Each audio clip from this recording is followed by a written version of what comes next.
नमस्ते दोस्तों, आप लोग के सामने एक नाट्य गीत सुनाने जा रही हूँ। यदि पसंद पड़े तो लाइक करिए, सब्सक्राइब करिए, कमेंट करिए। गौवा की गोइड़वा होया सिले मवा देखे जाइबे दूल्हा सिले मवा देखे जाई।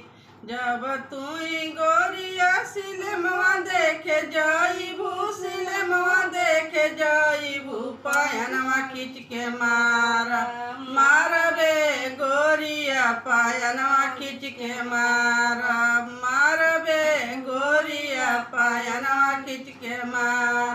जब तुई दूल्हा पायनवा खींच के मारबा पायनवा खींच के मारबा नैहरवा चली जाइबे दूल्हा नैहरवा चली जाई। जब तुई गोरिया नैहरवा चली जाइबू नैहरवा चली जाइबू लियावन नहीं आइबे गोरिया लियावन नहीं आई।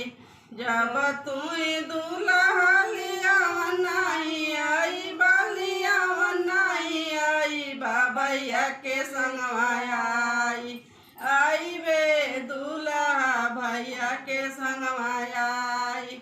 जब तुई गोरिया भैया के संगवा आइबू भैया के संगवा आइबू से जरिया नहीं सोइबे गोरिया से जरिया नहीं